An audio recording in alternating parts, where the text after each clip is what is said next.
Imagine standing at the edge of a cliff. The ground feels solid, but your mind is screaming, what if I fall? What if I fail? This fear, this paralyzing fear, is the silent killer of dreams. But what if I told you that failure isn't the end? It's actually the beginning of something extraordinary. Today, we're not just talking about overcoming the fear of failure, we're going to obliterate it. By the end of this video, you'll have the tools, the mindset, and the fire to crush your fears and chase your dreams unapologetically. Fear of failure is a universal experience. It doesn't matter if you're a college student trying to pass finals or a CEO making million-dollar decisions, fear lurks in everyone's mind. Think about it. Even the most accomplished individuals, people like Elon Musk, Oprah Winfrey, or Steve Jobs, faced monumental failures before their successes. Elon Musk risked his entire fortune on SpaceX, knowing full well that a single miscalculation could bankrupt him. Yet, he kept going because he knew this: failure is not a stop sign, it's a stepping stone to greatness. But let's be real for a second. Most of us aren't building rockets or launching billion-dollar companies. For us, failure might look like starting a business and not getting a single sale, or putting our heart into a relationship that doesn't work out. And that fear? It feels just as overwhelming. Now, let me take you to another story, a story of perseverance that changed the world of technology. In the early 1980s, a man named Steve Jobs co-founded Apple and revolutionized personal computing. But just a few years later, he was forced out of the very company he helped create. Imagine the humiliation and pain of being told you're not good enough for your own company. Most people would have quit, but Jobs didn't. Instead, he poured his energy into creating a new company called Next, which was later acquired by Apple, bringing Jobs back into the fold. Not only did he return, but he also led Apple to unprecedented success, introducing the iPhone, iPad, and iPod, devices that redefined how we live. His failure was not the end, it was the foundation for his greatest achievements. Let's break this down.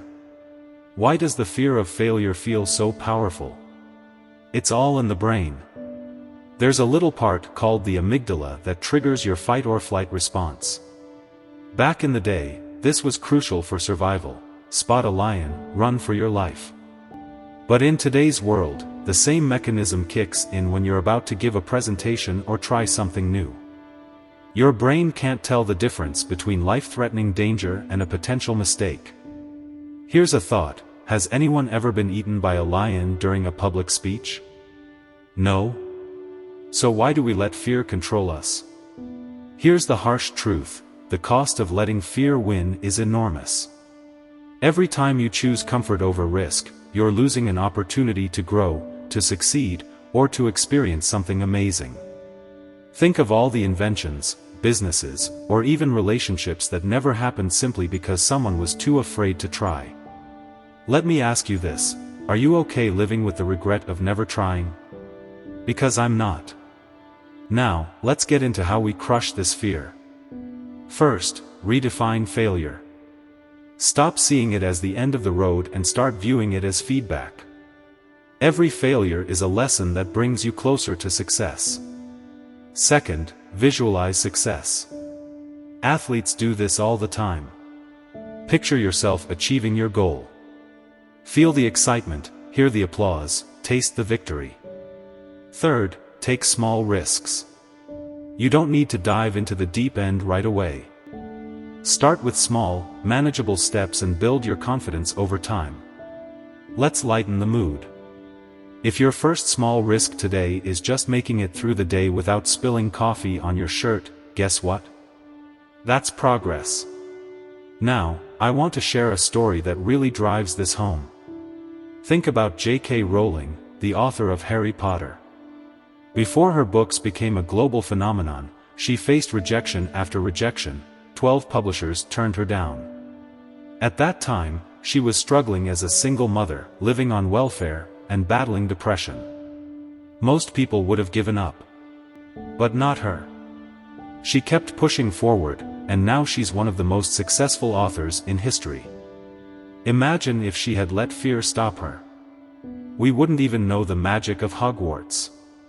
But let's bring it back to you. Every time fear whispers, "What if you fail?" I want you to shout back, "What if I succeed?" Because here's the thing, failure isn't the monster under your bed, it's the bridge to your greatest achievements. Your dreams are waiting for you. Your future self is looking back, cheering you on, and saying, "You've got this." But you have to take that first step. Start small, build momentum, and keep moving forward. Remember, the only real failure is never trying. And listen closely, this journey doesn't end here. In the next video, I'll share a game-changing strategy used by top performers to conquer fear and reach their goals. Trust me, you won't want to miss it. If this message resonated with you, hit that like button, share this with someone who needs to hear it, and make sure to subscribe. Together, we're not just overcoming fear, we're transforming it into fuel for success. Let's do this.